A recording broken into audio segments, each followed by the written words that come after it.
बिस्मिल्लाहिर्रहमानिर्रहीम। अल्हम्दुलिल्लाहि वस्सलातु अला अहलिहा व बाद।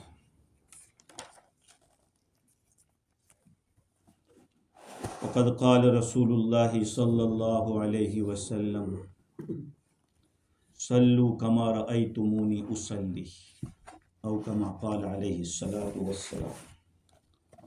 बुजुर्गों, प्यारे भाइयों, आज हमारा मौजू है नमाज के मकरूहात। मकरू के माना ऐसे उर्दू में नापसंदीदा, व्हाट इज नॉट गुड। अब नॉट गुड है वो दो तरह का है, वेरी बैड और क्या अच्छा नहीं है। ऐसे ही अरबी में उसको कहेंगे मकरूह तहरीमी और मकरूह तंजीही। मकरूह तहरीमी हराम के करीब करीब, और मकरूह तंजीही उस पर गुनाह तो नहीं होगा लेकिन अच्छा नहीं है यूं। तो अब एक बहुत बड़ा मसला ये है कि किसको मकरूह तहरीमी कहें और किसको तंजीही कहें, कौन सा बहुत बुरा है और कौन सा अच्छा नहीं है। ये एक अहम मसला है, क्योंकि उलमा फरमाते हैं कि जो नमाज मकरूह तहरीमी के साथ पढ़ी हो उसको फिर से पढ़ लेना चाहिए। और मकरूह तहरीमी आप वाजिबात नमाज के सुन चुके हैं, जो फ़राइज़ के बाद का दर्जा वाजिबात का है, तो वाजिबात के मुकाबले में आता है मकरूह तहरीमी। मिसाल के तौर पर पायजामा टखनों से नीचे लटकाना, ये मकरूह तहरीमी है, यानी हराम के करीब करीब। इंग्लिश में उर्दू अच्छा चलेगा उर्दू। और मकरूह तंजीही तो उससे कोई फर्क नहीं पड़ेगा लेकिन अच्छा नहीं है। नमाज के अंदर भी ऐसी चीजें हैं जो हदीस में आई कि ऐसा मत करो वैसा मत करो, नमाज में ये मत करो। सबसे पहले कपड़े की बात आती है, ऐसा कपड़ा पहनना जो हमारे मुआशरे में नहीं पहना जाता। ऐसा मिसाल के तौर पर ऐसे चादर लटका के आदमी पढ़ रहा है, जिसको सदल कहते हैं, अरबी के अंदर उसको सदल कहते हैं, सदल। और सदल इस तरह से नमाज पढ़ना कि कपड़ा ऐसे लटका दिया है ऊपर, तब उसके अंदर सतर के खुलने का भी अंदेशा, सतर पर नजर पड़ने का भी अंदेशा, या ऐसा कपड़ा पहनना जो हमारे लोकेलिटी में, हमारे माहौल में नहीं पहना जाता है, ऐसा कपड़ा पहनना, ये मकरूह है। अगर इजार पहनी है और उस पर चादर ओढ़ दी है तो कोई बात नहीं। और उसके साथ साथ नमाज के अंदर कपड़ों से खेलना, कपड़ों को समेटना, बाजों की आदत रहती है ऐसे नमाज में हर वक्त ऐसा करता रहता है, तो कपड़ों से खेलना, कपड़ों को समेटना। अब हर वक्त आप नमाज के अंदर कपड़े को इस तरह करते रहेंगे तो आपका जहन नमाज में कम रहेगा और इधर ज्यादा रहेगा।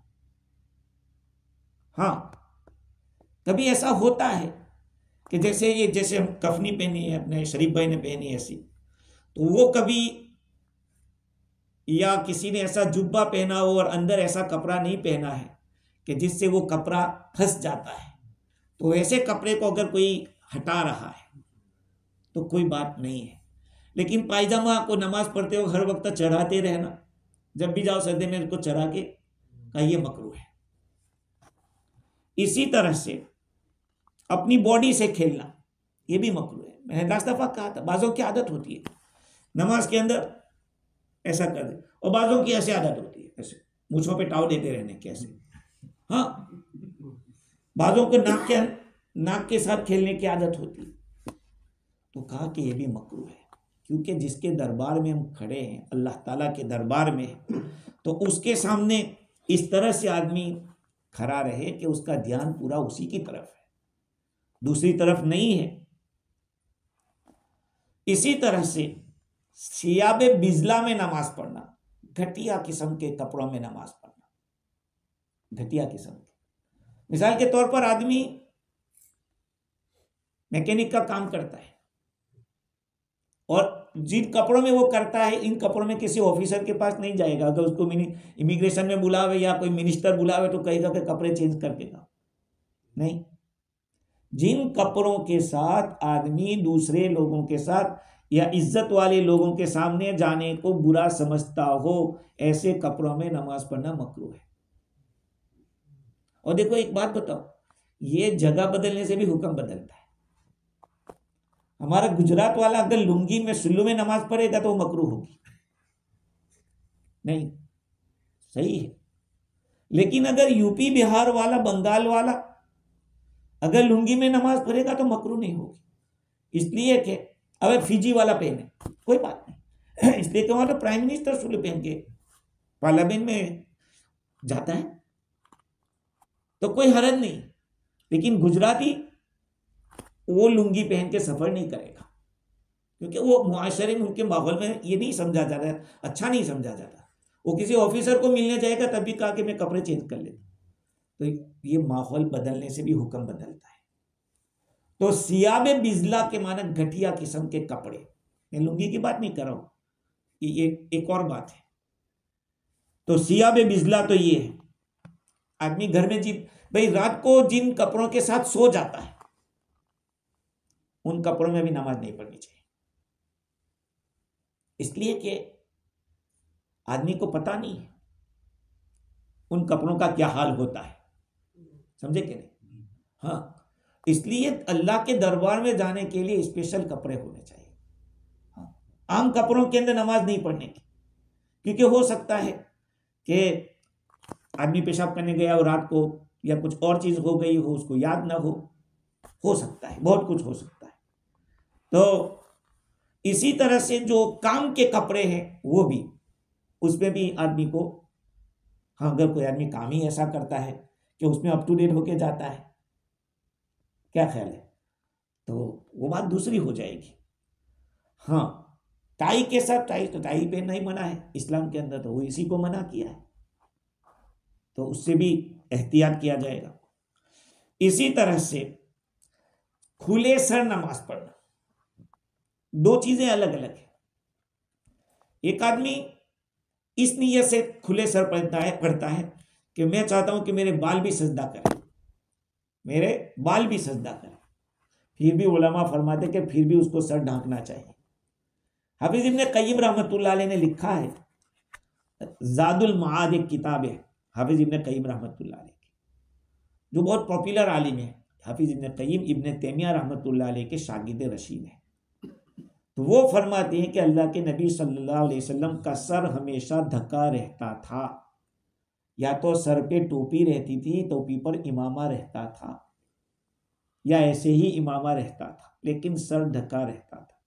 तो उलमा फरमाते हैं कि खुले सर अगर सुस्ती की वजह से आदमी कर रहा है, अरे या कोई जरूरी थोड़ी, याद रख लेना एक और बात, कौन लेने जावे, ये सुस्ती है। एक आदमी के पास टोपी, आ गया मस्जिद में टोपी नहीं है, चलो, ये तो मजबूरी, तो उसके लिए मकरूह नहीं होगा, उज़्र है उसके पास कि है ही नहीं। और एक आदमी है कि यार कौन लेने जावे, और एक कहता है कि कोई जरूरी है टोपी, ये डेंजर है, ये डेंजर है। इसलिए कि हुजूर सल्लल्लाहु अलैहि वसल्लम की एक सुन्नत को इस तरह से समझना कुफ्र तक पहुंचा देता है आदमी को, याद रख लेना। एक एक सुन्नत को हल्का समझना, यहां तक उलमा ने लिखा है कि मुफ्ती के फतवे का मजाक उड़ाना ये भी कुफ्र तक पहुंचा देता है। एक आदमी अपनी गलती कहे, यार मैं ही सोचता हूं, मुझसे नहीं ये हो रहा है, वो दूसरे दर्जे की बात हो जाती है। लेकिन ये कहे कि कोई फर्ज थोड़ी है, ये तो चोरी और सीना जोड़ी जैसी बात हो गई कि भाई मैं नहीं ला सका, फिर भी अल्हम्दुलिल्लाह मस्जिदों में लोग रखते हैं, रखी रहती है कि कहीं से भी टोपी आदमी मिल ले, रुमाल पहन ले, इस तरह की चीज। खैर, तो अगर सुस्ती की वजह से कर रहा है तो कोई तो मकरूह होगा, लेकिन अगर तजल्लुल आजिजी जाहिर करने के लिए ऐसा कर रहा है तो कोई हरज नहीं है। लेकिन उसकी इहानत करना, मजाक उड़ाना, हमारे इंडिया में मैं आपको बताऊं, एक ज़माना था हमारे तबलीग जमात वाले खास तौर पर ऐसा लंबा जुब्बा पहनते हैं और पायजामा छोटा पहनते हैं। मेरा खुद का तजर्बा बताता हूँ। हमारे एक गांव है जिसका नाम है, असल पुराना गांव नाम था उसका चमार गांव, उसका पुराना नाम था चमार गांव। हमने जब पढ़ा स्कूल में उसमें लिखा था, लेकिन बाद में उसका नाम नबीपुर कर दिया। आप जानते होंगे नबीपुर। तो जब हम लोग पढ़ते थे तो उस गांव में से गुजरते थे तो कहते थे कि बड़े भाई का जुब्बा, छोटे भाई का पायजामा,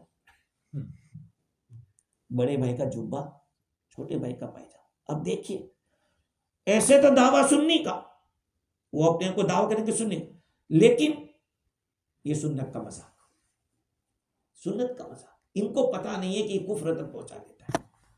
ऐसा था एक जमाने में, कहते थे कि बड़े भाई का जुब्बा, छोटे भाई का पायजामा पहन के आ गए, ये कहते। और कभी कभी जमात वाले को बेचारों को देखते थे कि 24 नंबर है। अब उनको मालूम नहीं था कि 24 नंबर का मतलब क्या है, उनको ये पता नहीं था। आप जाके घर जाके सुन काउंट करना, ला इलाहा इल्लल्लाह मुहम्मदुर रसूलुल्लाह के जो हरूफ है, तो ला इलाहा इल्लल्लाह के भी 12 है और मुहम्मदुर रसूलुल्लाह के 12 है, और दोनों को मिलाए तो 24 है। तो 24 नंबर का मतलब है कलमे वाले। अब उनको पता नहीं कि हम इनको कलमे वाले कह रहे हैं, कलमे वाले। खैर, तो मैं ये कह रहा था कि किसी भी मसले का मजाक नहीं होना चाहिए। अपनी गलती का एतराफ़ करो, हमेशा अपनी कमजोरी का एतराफ़ करो। अल्लाह ताला को ये चीज़ पसंद है कि अल्लाह कभी भी तौफीक दे देता है। तो हाँ, तो तजल्लुल का मतलब ये कि दिल की जो आदमी की आजिज़ी होती है वो अलग चीज़ है। खुशू जिसको कहते हैं, नमाज के अंदर खुशू, खुशू कहाँ आता है? खुशू दिल का नाम है या जिस्म का नाम है या दोनों का नाम है? एक है खुशू, एक है खुजू। खुशू और खुजू दो अलग अलग चीजें हैं। एक का मतलब यह है कि आदमी दिल से ऐसे ये करे, और एक का मतलब है कि बॉडी को भी झुका के रखे, इस तरह से झुक के नमाज पढ़े। बाद दफा ऐसा होता है कि बदन तो झुका हुआ है, दिल झुका हुआ नहीं, दिल दूसरी दुनिया में घूम रहा है और जिस्म यहां पर है। तो खुशू के साथ नमाज पढ़ना, कुरान मजीद के अंदर खाशिऊन का लफ्ज आया है। मैंने एक किताब में देखा कि हुजूर अकरम सल्लल्लाहु अलैहि वसल्लम पहले जब नमाज पढ़ते थे तो कभी कभी नमाज में सर ऊपर कर देते। मैं आपको एक और बात सुनाता हूँ, शायद आपने सुनी हो या ना। नमाज का किबला क्या है? इधर है, लेकिन दुआ का किबला किधर है? ऊपर है। दुआ का किबला ऊपर है। तो दुआ में ऊपर देखना कोई मना नहीं है, लेकिन नमाज में ऊपर देखना मना है। तो हुजूर अकरम सल्लल्लाहु अलैहि वसल्लम पहले नमाज में इस तरह करते थे। बाद में जब यह आयत नाज़िल हुई, खाशिऊन का लफ्ज आया, तो फिर आप सल्लल्लाहु अलैहि वसल्लम ने बिल्कुल तवज्जो, जैसे मैंने बताया था कि निगाह सजदे की जगह के ऊपर हो। तो खुशू खुजू के साथ नमाज आदमी, तो खुशू दिल से होता है। मकरूह है नमाज आदमी की जबकि उसको पेशाब पाखाना लगा हो और फिर भी नमाज पढ़ रहा है। नमाज में इधर ऐसी लगी है कि रोक नहीं सकता, तो कहा पहले नमाज, बल्कि नमाज पढ़ रहा है और चालू नमाज में रिंग बज गई, यानी उसको पेट में गुरगुर होने लगा कि अब तकाजा हो रहा है कि भाई पेशाब के लिए भागे या पाखाने के, तो कहा नमाज छोड़ दे, सलाम फेर दे खड़े खड़े और फिर चल दे और फारिग होकर फिर नमाज पढ़े। हाँ, एक आदमी का वक्त बिल्कुल तंग है, नमाज का वक्त निकल जाएगा, कज़ा हो जाएगी और वो थोड़ा बर्दाश्त कर सकता है, तो फिर नमाज पूरी कर ले। समझ रहे हैं बात को? कज़ा न करे। तो हदीस शरीफ में आया, रसूल अकरम सल्लल्लाहु अलैहि वसल्लम ने इससे मना किया है। ला यहिल्लु लिअहदिन युमिनु बिल्लाहि वल यौमिल आखिर अन युसल्ली व हुवा हाकिम हत्ता यतखफ्फफ। किसी आदमी के लिए जो ईमान रखता है अल्लाह और आखिरत के दिन पर, उसके लिए जायज़ नहीं, हलाल नहीं कि वो नमाज पढ़े इस हाल में कि वो हाकिन हो। हाकिन है उसको तकाजा हो पेशाब पाखाने का, यहां तक कि हल्का हो जाए। अब या तो कभी कभी देखो, एक बात बताओ, कभी क्या होता है, एक शैतान है उसका नाम खिंजब है, खिंजब।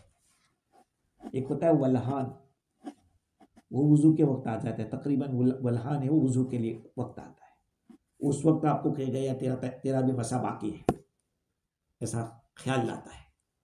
या ऐसा होता है कि यार तूने कान का मसा नहीं किया है, तूने चेहरा बार बार नहीं धोया, ये वल्हान डालता है दिल में।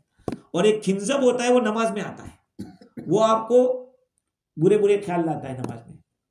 और खुसूसी तौर पर जो पाखाने की जगह है वहां के बालों को वो खींचता है, तो आदमी सोचता है मेरा वुजू टूट गया, मेरी हवा निकल गई, ऐसा सोचता है आदमी। ऐसा होता है कभी, हालांकि नमाज तोड़ के जाओ तो कुछ भी नहीं होता, ये शैतानी असर होता है।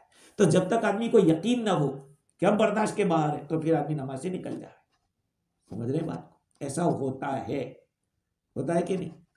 हाँ भाई, ईमान वाले को ये चीज होगी, जिसके पास ईमान नहीं उसके पास थोड़ी शैतान जाएगा। वो तो से कहता है तो अपना साथी पहले से ही है, उसको तो और मेहनत करने की कहाँ जरूरत है, इस पे मेहनत करने की जरूरत है, क्योंकि नमाज में आ रहा है। तो हदीस में हुजूर ने मना किया कि अगर लगी है तो फारिग हो जाओ, नमाज को गड़बड़ मत करो। दूसरी बात यह है कि अगर आदमी को अंदेशा हो कि जमात चली जाएगी तो क्या करेगा? नमाज को तोड़ देगा? अरे अगर वो नमाज ऐसे ही पढ़ लेगा, आदमी को अंदेशा हो जमात के फौत होने का और दूसरी जगह उसको जमात मिलने वाली नहीं है, तो क्या करे?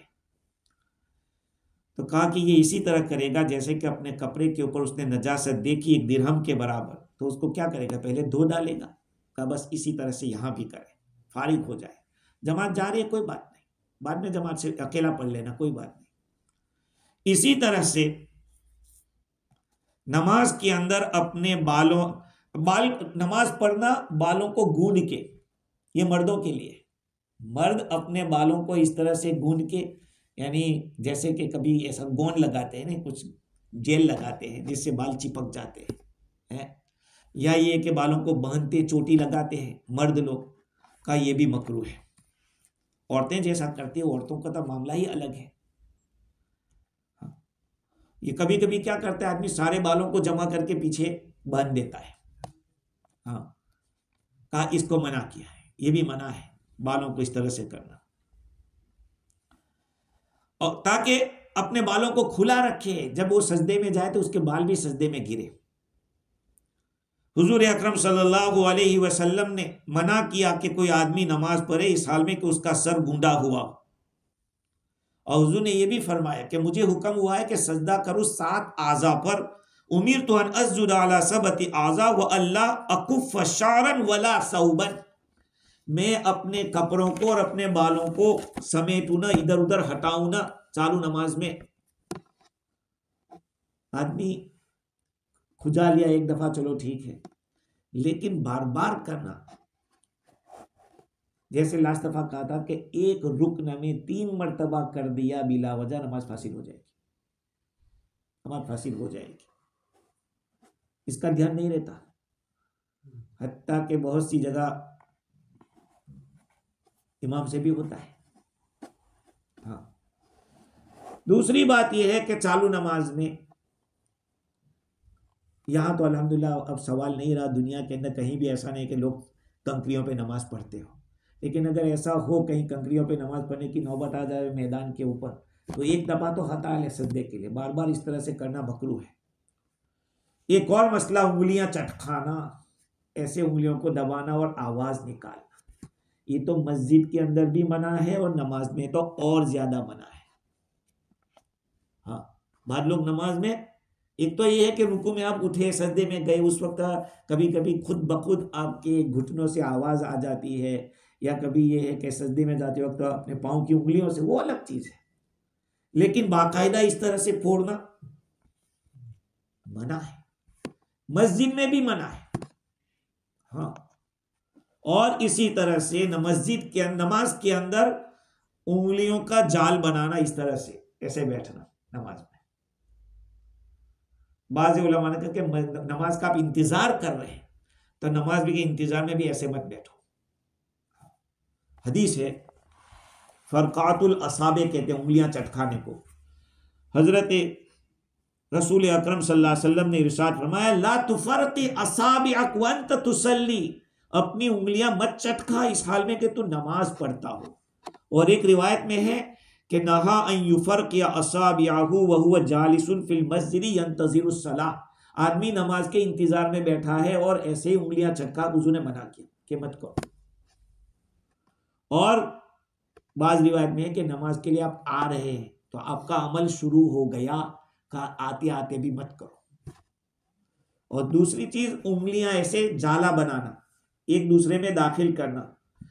चुनांचे मुस्नद अहमद और अबू दाऊद शरीफ की रिवायत है, रसूल अकरम सल्लल्लाहु अलैहि वसल्लम ने फरमाया, जब तुम में से कोई आदमी वुजू करे और अच्छी तरह वुजू करे, फिर वो मस्जिद का इरादा करके निकले, तो उसको चाहिए कि वो अपने उंगलियों का जाला न बनाए, इसलिए कि वो नमाज में है। उसका सवाब शुरू हो गया, नमाज का है, नमाज का सवाब उसको शुरू हो गया है, इसलिए नमाज में और रास्ते में ऐसे उंगलियों का जाला न बनाए। एक और बात है कि नमाज के अंदर इस तरह से कूख पे हाथ रखना, इस तरह, जैसे आप मतन, ये एक्टरों का काम होता है, एक्टर्स लोग इस तरह करते हैं, लेकिन उनको पता नहीं है कि ये काम किसका है। जब शैतान दुनिया के अंदर आया था, उसको जन्नत से निकाला गया था, तो वो जमीन के ऊपर इस तरह से उतरा था, ऐसे ऐसे ऐसा करके। और दूसरी एक बात ये है कि रसूल अकरम सल्लल्लाहु अलैहि वसल्लम ने इससे मना किया।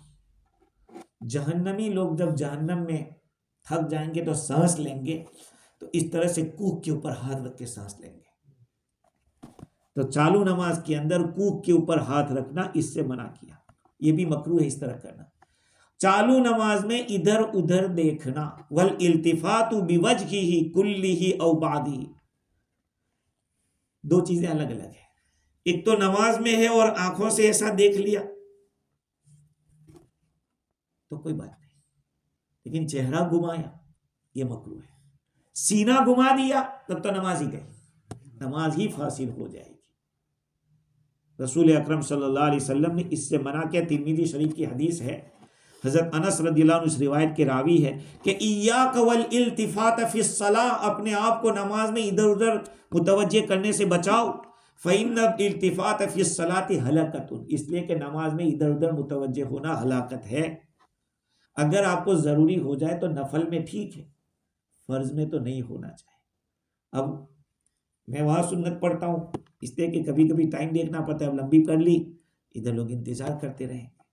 या कोई सुपरवाइज़र है, जैसे बच्चों का मदरसा है, या यहाँ पे मौलाना रमज़ान जैसे बच्चों को लुक आफ्टर करते हैं, अगर वो चालू नमाज में देख ले पीछे से आगे बच्चों को कि कौन क्या कर रहा है, तो ठीक है, उनकी कराहत नहीं होगी, इसलिए कि दूसरों की नमाज का भी तो ख्याल रखना है, दूसरों की नमाज को भी बचाना है। तो चालू नमाज के अंदर अगर सीना फिर गया तब तो नमाज फासिल हो जाएगी। अलबत्ता हुजूर ने फरमाया कि अगर ज़रूरी हो जाए तो नफल में, लेकिन फ़र्ज में तो बिल्कुल नहीं। और बुखारी शरीफ की तो रिवायत ये है कि ये एक किस्म का उचकना है, शैतान आदमी को उचक लेता है, हाँ, बंदे की नमाज में से उसको खींच लेता है अपनी तरफ, आपका ध्यान नहीं रहेगा। फिर अल्लाह हम सबकी हिफाजत फरमाए। बड़ी बड़ी उबर पहुंच जाती है, ध्यान नहीं रहता कि मस्जिद में नमाज में है, तो चालू नमाज में इधर उधर देख लेते, हो रहा है।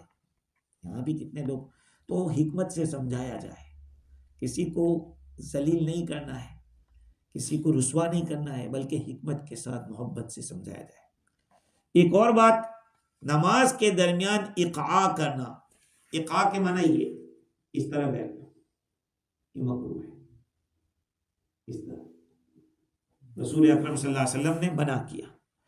और एक शक्ल ये है कि जैसे जानवर इस तरह से लिपट जाता है जमीन के साथ, कुत्ता का, इस तरह भी नमाज ना पढ़ी जाए। एक रिवायत में है हुजूर अकरम सल्लल्लाहु अलैहि वसल्लम ने अक़्बुश शैतान से रोका है। अक़्बुश शैतान क्या है? बहुत सारे लोग नमाज पढ़ते हैं तो नमाज के अंदर इस तरह से अपनी एड़ी के ऊपर सुरीन रख देते हैं ये, और कायदे में ऐसे बैठते हैं, का ये मकरूह है। कोई मजबूर है तो उसका तो फिर मसला अलग ही रहेगा, मजबूर तो मजबूरी है। लेकिन आदमी कभी इस तरह से इसको रेड़ी के ऊपर अपनी सुरीन को रखकर बैठता है, ये मकरूह है। और इसी तरह से बिल्कुल जमीन के ऊपर ही सजदे में पूरा हाथों के साथ ऐसे चिपक जावे जैसे औरतें करती, औरतों की ये है, औरतों को करना चाहिए इसी तरह से। इसीलिए मना है मर्दों के लिए, ये कि औरतों के लिए। और दूसरी बात यह है कि सुस्ती की निशानी है। आदमी जब सुस्त होता है, और एक बात याद रख लेना, जैसे जमीन के साथ आदमी ऐसे बदन उसका जब चिपक जाता है तो फौरन नींद आ जाएगी है। इसलिए एक्टिव रहने के लिए आदमी की कोहनियों का, मर्दों के कोहनियों का ऊपर रहना जरूरी है। जब आदमी पूरा ऐसे हो जाएगा जमीन के साथ तो उसका जो कंट्रोल है वो गुम कर देगा। अब कंट्रोल गुम करने का नहीं, सो जाएगा। जब सो जाएगा तो उसका वुजू है या नहीं उसको कुछ पता ही नहीं चलेगा। तो इससे भी मना किया। किसी इंसान के सामने नमाज पढ़ना, ये बात भी पहले आ गई है। किसी के सलाम का जवाब हाथ से देना, किसी का अस्सलाम वालेकुम तो आपने ऐसा कह दिया, ये मकरूह है। अगर जबान से दे रहे तो नमाज ही गई, हासिल हो जाएगी। इसी तरह 4 जानू बैठना नमाज के अंदर, याद रख लेना। ऐसे नमाज में 4 जानू बैठना मजबूरी है, ठीक है, कोई बात नहीं। बिला मजबूरी 4 जानू बैठना मना है। अच्छा, अब सवाल ये है कि खाने में बैठ सकते हैं, कोई बात नहीं। हुजूर अकरम सल्लल्लाहु अलैहि वसल्लम ज्यादातर 4 जानू ही बैठते थे। मैंने भी आज पहली दफा पढ़ा है, आपको बता दूं, आज मैंने भी पहली दफा पढ़ा, शामी के अंदर लिखा है। और मैं आपको अल्फाज सुना दूं, जुल्लु जुलूसिही मा अस्हाबिही अत्तरब्बु। आप सल्लल्लाहु अलैहि वसल्लम का अपने सहाबा के साथ अक्सर बैठना ऐसा होता था, नमाज में नहीं। नमाज में तो वही 2 जानू। हजरत उमर रदी अल्लाह अन्हु का भी लिखा है कि वह कज़ा उमर रदी अल्लाह ताला। तो भाई नमाज में क्यों कहा कि अल्लाह के सामने, और अल्लाह के सामने जितनी तवाज़ु आदमी जाहिर कर सकता हूं इतनी जाहिर करनी चाहिए। और घुटनों के बल जैसे बैठते हैं 2 जानू, इसमें तवाज़ु ज्यादा है उसमें। तो 4 जानू बैठना कोई बुरा नहीं है। हाँ, पहले मालूम नहीं था। अरे बहुत सारे लोग कुर्सी पर बैठने को भी कहते हैं कि मन, अरे भाई घमंड के साथ, तकब्बुर के साथ बैठता है तो कोई भी बैठना होगा वो मना होगा तकब्बुर के साथ। अगर आदमी तकलीफ है या अगर घर में चलो यहीं पे बैठ जाते खाने, कोई का हरज है। तकब्बुर के साथ बैठना, कुर्सी पे खाना मना है। अब हम तो इस तरह से मुफ्ती बन जाते हैं, अरे हराम यार कुर्सी पे खाना खाए। तो शादी में जाएंगे तो कहेंगे मुझे नीचे बिठा नहीं। हालात, इंसान तभी सक्सेस होता है जो हालात के मुताबिक चलता हो। हम नहीं कहते शरीयत को छोड़ो, लेकिन अब इतना सख्त मसला नहीं है कुर्सी पे बैठना, अब उसको हरामी कह दो तो फिर क्या होगा। खैर, तो एक मसला नमाज में जमाही लेना। हाँ, आदमी मुंह खुल जाता है। जमाई किसको कहते? तसाउब, अरबी में तसाउब कहते हैं। अत्तनफ्फुसुल्लज़ी यनफतिहु मिनहुल फम लिदफ़िल बुखारातिल मुनफ़ख़िक़ति फ़ी अदलातिल फ़क़। ये क्या कह रहे हैं? आदमी के जब पेट जब भरा हुआ, मैदा भरा हुआ और बदन थोड़ा भारी हो गया हो तो क्या होता है, अंदर से जो अबखार निकलते हैं, गरम गरम हवा निकलती है, अब उसके निकलने से मुंह खुल जाता है। आप नाक बंद करने की कोशिश करो, खुल जाता है। इसको जमाही कहते हैं, इसको तसाउब कहते हैं। इसके ऊपर तो पहले बात हो चुकी थी कि नमाज के अंदर आवे तो किस तरह बंद करना चाहिए, इस तरह से बंद करें, या ये कि जैसे शामी ने लिखा है और भी उलमा ने लिखा है, मैंने भी अपना तजर्बा बताया कि ये सोचे कि नबी को कभी भी जमाई नहीं आती, किसी भी नबी को जमाई नहीं आती, इसलिए कि सुस्ती की निशानी है। और तसाउब शैतान की तरफ से हदीस में आया, अत्तसाउब मिनश शैतान, ये जमाई शैतान की तरफ से होती है। हुजूर ने फरमाया फैदा तसाअब अहदुकुम, जब तुम में से किसी को जमाही आवे तो उसको क्या करना चाहिए? फल्यक्जिम मस्तता, जितना हो सके बंद करे। और एक रिवायत में कि फल्युमसिक बियदिही अला फी, अपना हाथ रख दे या इस तरह से आस्ते, वरना क्या होगा? फइन्न शैतान यदखुलुहु, इसलिए कि शैतान दाखिल हो जाता है उस वक्त। जब आप ये ख्याल करेंगे कि नबी को कभी इस तरह से जमा ही नहीं आती थी तो आपको जमा ही नहीं आएगी, ये तजर्बे की बात है। तो चालू नमाज के अंदर इस तरह से जमा है। तगमीज़ आई नहीं, चालू नमाज के अंदर आंखें बंद कर लेना। लेकिन अगर कोई आदमी अपना क्या कहते हैं ज़हन ध्यान है कॉन्सेंट्रेशन क्या कहते हैं, हाँ, वो अगर करने के लिए अगर आदमी आंखें बंद कर लेता है तो ठीक है, लेकिन हमेशा बंद ना रखे, कभी बंद रखे कभी खुले कभी। अब जैसे हम नमाज पढ़ाते हैं तो हमें जोर से पढ़ने के वक्त आंखें बंद हो जाती, खुल के नहीं ऐसे पढ़ सकते, कभी खोला कभी बंद किया इस तरह से, तो कोई हर्ज नहीं। लेकिन आदमी पूरा ही ऐसा कर दे। वो एक बुजुर्ग थे, उन्होंने ये हदीस सुनी कि जो बंदा इस तरह से 2 रकात नमाज पर अच्छा वजू करे, बिल्कुल ज़हन इधर उधर न जावे, तो अल्लाह ताला उसको जन्नत का एक महल देगा।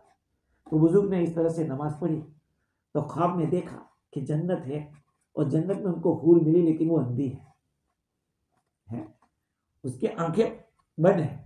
तो अपने शेख से बुजुर्ग से कहा कि हजरत मैंने ये हदीस पर अमल किया तो ऐसा ख्वाब है कि आपने नमाज आंखें बंद करके पढ़ी? कहा कि हाँ। कहो इसकी वजह से। तो आंखें बंद करना अगर कमाले खुशू के लिए तो कोई बात नहीं। अच्छा, इस और एक बात, इमाम का अकेले का मेहराब के अंदर चला जाना नमाज पढ़ाने के लिए, अकेला अंदर है, हाँ, अगर उसके पांव बाहर है और सजदा अंदर करता है तो कोई हरज नहीं।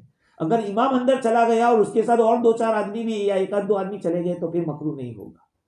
तो ये कुछ मसाइल मकरूहात के हैं, और भी 2-4 बातें इंशाल्लाह फिर दूसरी दफा उसको प्रोग्राम में कर देंगे। और कोई सवाल हो तो, कोई सवाल? हाँ,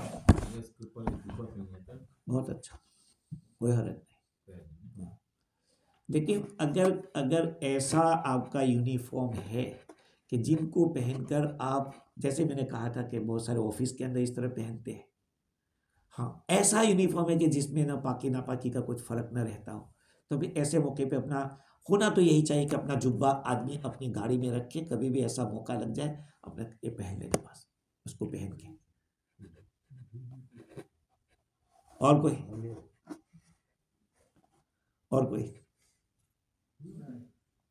हाँ बोलो।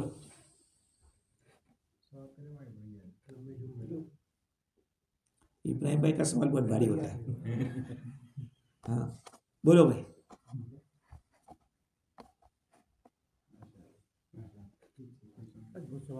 आज सवाल नहीं है, अच्छा चलो। सुभान अल्लाह बिहम्दिही, सुभान अल्लाह व बिहम्दिही, व नशहदु अल्ला इलाहा इल्ला अंता, नस्तगफिरुका व नतूबु इलैक।